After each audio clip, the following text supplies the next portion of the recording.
AP cabinet భేటీ కాసేపట్లో మొదలు కానుంది. రాజధాని అమరావతికి చట్టబద్దత కల్పించినందుకు ప్రధాని మోదీ, హోంమంత్రి అమిత్ షాకు రాజధాని బిల్లుకు ఆమోదం తెలిపిన వివిధ పార్టీలకు ఏపీ కేబినెట్ ధన్యవాదాలు తెలపనుంది.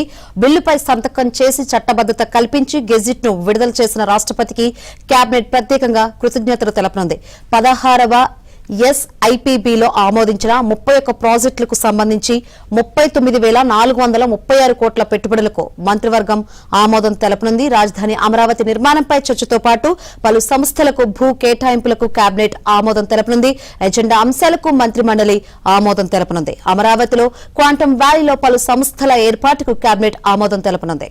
మరిన్ని వివరాలు అందించేందుకు మా ప్రతినిధి సత్య లైవ్ ద్వారా సిద్ధంగా ఉన్నారు. శంకరి, ఏపీ మంత్రిమండలి కొద్దిసేపటి క్రితం ముఖ్యమంత్రి చంద్రబాబు నేతృత్వంలో సచివాలయం వెలగపూడి సచివాలయంలో సమావేశమైంది. అమరావతిలో ఈ కేబినెట్ సమావేశంలో ప్రధానంగా అమరావతికి శాశ్వతత్వం కల్పిస్తూ, అమరావతికి అమరత్వాన్ని కల్పిస్తూ ఏదైతే పార్లమెంట్ ఉభయ సభలో, లోక్సభ, రాజ్యసభలో ఏకగ్రీవంగా తీర్మానం ఆమోదం పొందిందో తర్వాత రాష్ట్రపతి కూడా దానికి ఆమోద ముద్ర వేసి గెజిట్ నోటిఫికేషన్ కూడా విడుదల చేశారు.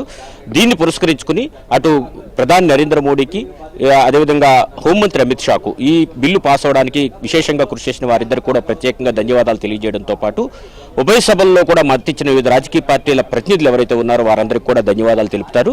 దీంతో పాటు అతి కీలకంగా గెజిట్ నోటిఫికేషన్ విడుదలకు కారణమైనటువంటి రాష్ట్రపతి ద్రౌపది ముర్ముకు కూడా ప్రత్యేకంగా ధన్యవాదాలు కేబినెట్ తెలియజేయబోతుంది.